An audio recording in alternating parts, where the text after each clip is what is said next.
burst, they can kill the Wisp, and they do well versus heroes that are clumped up. The Alchemist, like the AoE on Unstable Concoction is tiny, and then he has to farm a lot. Why not come out and try something crazy? Why not come out and take a big risk? Because, hey, if it goes wrong, big deal. 20-minute GG, try to ruin their day in the next game. There it goes, and I guarantee you 5 players on the side of a line. It is not out of the question that he could go 4-digit GPM, but for that to happen, they need to continue stacking, he needs to not get ganked, and he needs to contribute to a couple kills. We already see him on 700 now in minute 10. Could relocate out, was used by chshrct Akke as well. Pajkatt, mega dead. And mistimed on the split earth. Admiral Bulldog going to try to come out. There's going to be the relocate out of the tiny IO. There's the egg.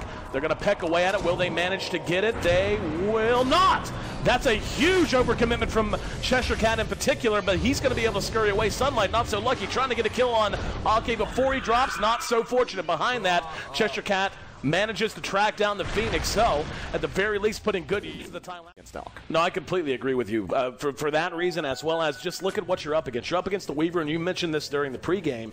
You have the ability, it was either you or Ben mentioned it, you have the ability to just blink on top of a Weaver and blow him up. And then you're talking about a Leshrac, another target that at least before he gets major items like Bloodstone, BKB, hang on, Sunlight, speaking of Leshrac, going to take a dip, is going to be a kinetic field, does not trap anyone. Now the egg's down. Beautiful shot as well. Not able to keep the egg up, however. And coming back in is Loda. He secures another kill. It's a 2-for-1, at least for right now, favoring Alliance. Shachlo doesn't latch. Bad angle from Pajkatt. If he'd hit that Shachlo, maybe it looks different. Instead, buyback necessary out of Bulldog. There's going to be a toss. They go 1-for-1 again, so it ends up being a 3-for-3. But Bulldog did buy back. They're unable to finish off King R. Against Loda's Blink combo, against all the magic damage coming out from both the Phoenix as well as the Windranger's power shot, he's probably going to be able to stay alive when this heart is completed in what would be probably 1 or 2 minutes. He's actually going to be borderline immortal. Yeah, I mean, he's already looking that way. I mean, he went in the Roche, he's got some help, and they came in to try to do something cutesy, just not going to work, as Alchemist is the one to snag the Aegis after, and Akke basically just got one shot is what it looked like, had a little bit of help, of course. Here comes Bulldog swooping around, trying to do some damage as best as he can, and now they're going to end up catching out chshrct. That's an easy kill for Loda. Loda now caught amidst a lot of enemy faces, though, and now eating a lot of damage, too. Static Storm Kinetic Field catches him. A kill on Loda will be huge, and they will secure it. Sunlight ends up denying himself or being denied. And now, let's see if they can follow it up. King R trying to make it out. He will be able to. Certainly that made no sense. So regardless, it was a kill that ended up being tallied. And Alliance sitting at 13-17 and really beginning to fall. They're beginning to feel rather weak. And, you know, having picked up the Blink Dagger and gone that build up, hang on, there's going to be a catch on Sunlight. Sunlight should be blown up and will. Behind that, though, there's a follow-up. Akke, oh, beautiful Static Storm Kinetic Field. Once again, they've caged the monster as Loda takes his second death in what just about the same number of minutes. They managed to get chshrct on the backside of things. Now there's going to be a glimpse back, and Pajkatt going to be trapped inside the kinetic field as well. Beautifully shot split earth, though. And that was actually Rubick shooting that split earth. Not so hard to hit it whenever you don't have that big delay. They can't kill Ditya-Ra. They need to get the hell out of there. He's regenning too much right now. They're looking for J4, though. This is probably going to cost Akke his life again. After he bought back, maybe not. Maybe they do have the damage. I could be wrong here. Dropping the sentry, cooching out to the right. No relocate used by Akke. Well, the tier 2 in the meantime has taken some damage. Let's see if Alliance can do anything with it.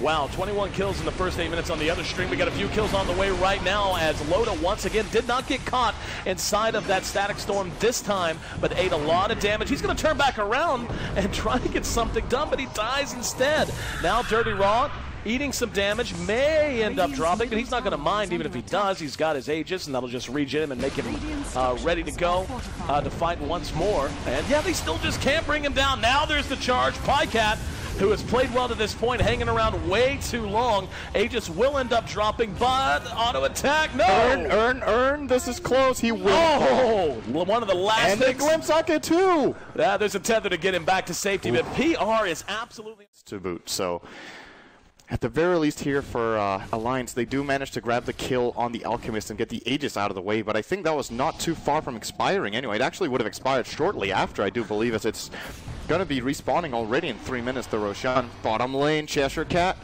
As we get out of the replay, Alliance will find that kill with the Windranger. Dropping a sentry, fucking Mad opens it. There's a glimpse though. And glimpse back, that's going to be Pajkatt brought back. And fucking Mad charged out. He's going to be brought down immediately. Now going to work on Bulldog's egg. Goodbye, doggy. And Alchemist is so good against the Supernova. This is so silly. Like, the amount of damage that Alchemist is doing and relative to he how got little, the glove on the edge. Beautiful play. That's 4 down once again. It is now 27-19, and Alchemist with a that means Alchemist now, he can go in and tank, he can take 2,600 damage, then just get time-lapse back by chshrct to full health. They cannot deal with this Alchemist whatsoever, and they might not even have noticed. That's the worst part. Yep. chshrct has high stats, they're trying to deal some good damage now. There's the time-lapse. Oh, they got Pajkatt. Pajkatt caught in the static storm in the kinetic field. Down goes the tier 3. Loda's being charged. He doesn't have any idea what a bucking Mad got. He actually got the acid. Not bad. There's a big toss. Throws Sunlight into range. That's going to end up getting him killed, unfortunately. And PR just chasing them back to the fountain.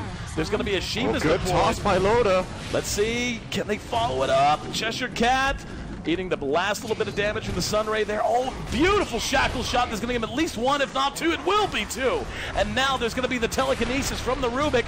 Can Alliance turn this around and punish the overly aggressive play? Aegis is down. Can they bring him down when he pops back up? Let's find out. Round 2, as there's the toss to lead it off, and yeah, without his ulti, he's not that scary anymore. Somehow Alliance digs deep, extends this game, and keeps their TI5. And, you know, more importantly, Loda was around for all of that. He didn't die. He was able to get credit for it. A lot of that gold is going to be loaded up on the M, and he's going to be able to continue his itemization. And honestly, it just feels like PR way overstepped themselves. He's in the middle of nowhere. Up charge on Loda as well. They really want to commit to this Disruptor. Ends up just being blown up. And there's the charge. You're going to go right on the Akke to secure that kill. And certainly Loda might want to rethink moving back out. Nope, never mind. Bulldog there using the swoop and Shivas. And this is going to be another kill for them. Oh, actually, no. Beautifully played, but isn't enough. Don't think so. King R tries to charge at the last minute. Not going to work. chshrct has to scurry away as Bulldog allows the egg to complete. The disruptive force going to be even higher now. They're going to go ahead and send Ditya-Ra on up. He does not have an Aegis this time, obviously. He is going to be shackled down. The damage is there. He's got his ulti active. They got to get in. They have to get into the fight. Now he's going to be able to turn it around and try to close this one out. There's Bulldog behind the fight using the egg. Akke, though, just chopped down to pieces. Can they get it? They he just got off. Last second. Doesn't matter, though. There's no follow-up, so PR still in control of their own destiny. What was stolen there was actually the Thunderstrike, so not the best ability. Maybe wanted something a little bit better for managing AoE. There's going to be the Static Storm, speaking of AoE, and now yet another time lapse to get someone out of trouble. Loda ends up dropping as well, and he's down, now buys back. Mad is going to end up way overextended. Here comes Bulldog swooping through. Shackle. Wonderful Shackle on a Pajkatt. He's got the damage and brings down Sunlight. Do they want to continue to fight this out? There's an unstable concoction ready in charge. Bulldog's going to be caught with it. There's the charge uphill as well, and Loda can't find a target. Loda trying to get on top of him. King R. He can't afford to die right now. And Loda's out by himself. Kinetic field is there. He's gone. That's Loda down, and that's a dieback. That's going to be at least one set of racks, and they're going to get Pajkatt as well. No buyback either. Pajkatt doesn't have buyback for another 40 seconds. That's one set of racks. Are we watching Alliance's TI5 hopes go up in flames right this second? PR played that so much better than the last push. This is really what they needed to do. The time lapses from chshrct saving first the Alchemist, then the Disruptor. The way they engage, the way they move around the fight, finding the targets, forcing Loda to engage into a situation he really doesn't want to be in, but he can't just sit back and watch as their buildings and his allies get killed off. As Bulldog, he does also not have a buyback. He's getting glimpsed back in. No ulti either. He's down for 80 as well. 40 seconds. There is, however, a tier 2 tower top, so PR... At some point, it becomes a little more complex. You're running an Alchemist that no one picks. You're giving an axe to a Weaver that no one gets on that hero. That's kind of gimmicky. And 1000 GPM, by the way, has been broken by Alchemist by now. This makes me wonder, if this was a strategy that PR had prepared going into this tournament, why the hell did they save it until now? And we got news. 4 anchors beat NiP in game number 1. Right. Which, I mean, it's kind of, I don't know how relevant that's going to be. Hang on, we got a big engagement. Loda's way out front.